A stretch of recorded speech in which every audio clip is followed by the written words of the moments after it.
Good morning. Got a banger today. We're going to be talking about mind control from Sigmond Freud to MKULTRA and the medicalization of the mind.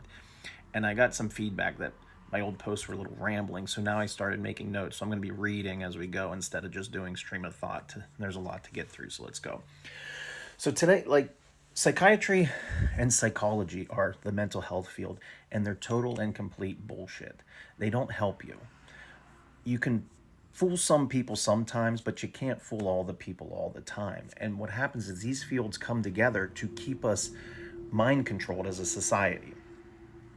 It takes 3 to 4% of a population to overthrow a tyrant. So roughly 96% of the people will go along with tyranny, and they'll be mind controlled, and they'll okay.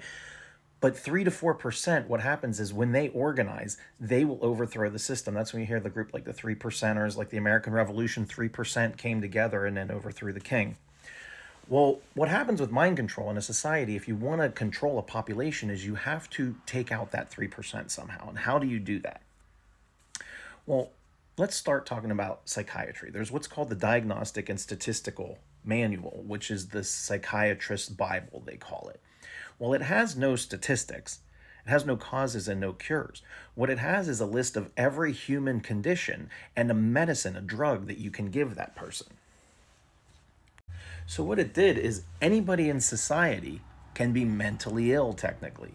So the Soviet Union, they used psych wards or mental hospitals as political prisons. And what would happen is somebody would come up and say, oh, the state's tyrannical, blah, blah, blah. And they would point out the truth. And they couldn't just kill them, because then everybody would be like, oh my God, he got killed for saying that. And then it would go around. In order to kill subversives, to get rid of their ideas, you have to engage in what's called menticide. And you have to kill their brains, so that way people look and they're like, oh, he was just crazy. So what they started doing was calling them schizophrenic.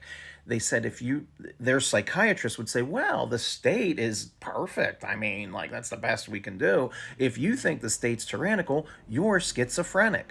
Well, what happened is people were thinking well, I know him. He's never really heard voices, or he's never showed signs that he's crazy. He makes sense when he talks. How is he crazy?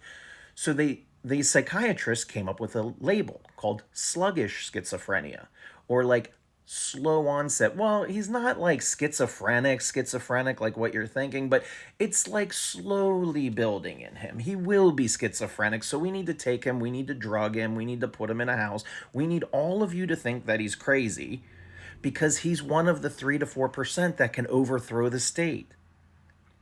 And just pause and think about this for a second. That's how they maintain control. Now, let's look in the United States. We don't have sluggish schizophrenia, no, but we do have a label that they use for subversives. I'm going to pause, take a minute, and think about it. Just the more you put into thinking about this, the more you'll see your own mind control, because once you're out of the mind control, once you understand this, you're out of the mind control. In the United States, what they call it is bipolar disorder. And it's not as common that they use it openly, but if you go into the technical terms, they don't say sluggish bipolar disorder, they say late onset bipolar disorder. Because bipolar disorder, you're supposed to be found early in your life, but then people in their 30s, 40s are being diagnosed, and it's wait, you had this, it's a severe mental illness. You've had it your whole life, and now it's just showing up. They're medicalizing a reaction to the environment and making people think that you're saying, hey, the society's sick. No, it's you. And that's the theme we're going to get into. So the psychiatrist will tell you that bipolar disorder is a severe mental illness. You have it for life. You need to take medicine for life for it, and you can't get off of it. And oh, by the way, it roughly affects 3 to 4% of the population. Gee, where have we heard that number before? How convenient that they just have a thing saying anybody who's subversive to our way of life, they have a severe mental illness for life, and they have to take their drugs for life, because everything they're telling you is just cuckoo crazy. And we all buy into it. But here's the thing about bipolar disorder. The term wasn't invented until some French dipshit came up with it in 1850. It was called la folie circulaire, the mania, circular manic, because it's supposed to be manic depressive. You have mania and then depression, and there's a reason. Mania, like you see heaven and you try to say, hey, everybody, we could be living in heaven right now. They reject you, they call you crazy, and then you get depressed because you're like, I got to live in the hell with all these assholes that won't listen to me. That's why it's manic depressive. But long story short, you don't need the depressive side anymore to be bipolar. Like you can be bipolar, meaning manic depressive, without the depressive episodes. It just means you have a flight of ideas at one point. Like literally, that's the diagnosis. You have such a flight of ideas that you can't sleep for 5 to 7 days. And you may go into what's called psychosis because you're going to have sleep deprivation. You're going to start having delusions. Like imagine if you figured out how to cure cancer and you knew it would work, and you're running around trying to tell everybody, and you're like, huh, what? No, that doesn't work. You're like, no, it works. I did it. You're like, wake up. I can solve cancer. Like, let's do this. And you can't sleep because you're trying to get it out to humanity, because you're like, I can save. There's what's called the Messiah complex, which people think that they're Christ. And that, like, that's what they call it. It's like, I feel like I'm Christ and I'm coming to tell you the truth. And they just medicalize all of it. And I know because I've been there. I've, like, what I'm doing now, this has been 23 years to figure out how to tell you this stuff. Because, like, Americans are so mind controlled that when I go to tell them the truth, they get angry at me.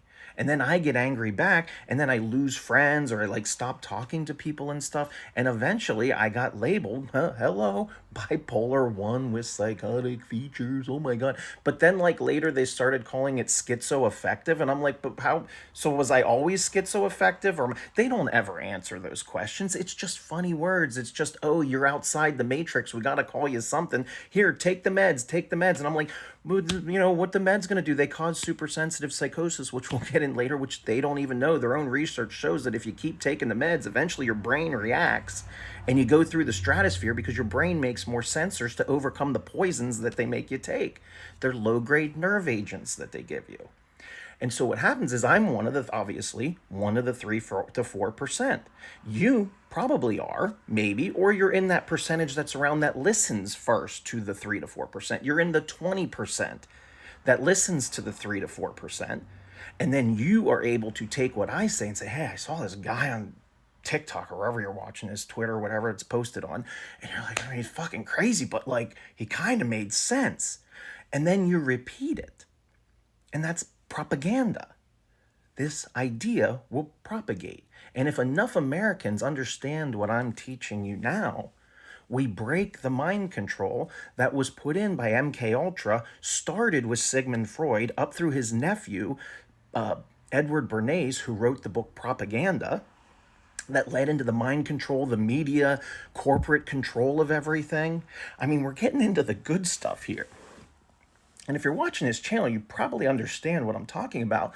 But like the normies will think I'm just crazy. Like, oh, he's bipolar. Like, you can't trust anything he says. But like logically, what I'm saying works. And who are you going to believe? Me, who doesn't make any money off of this. I post all of this for free. I'm doing it because like it's the right thing to do. Or some lying doctor who paid $300,000 for a degree and now has to do what the state allows them to do. They can't cure me. They're not allowed to.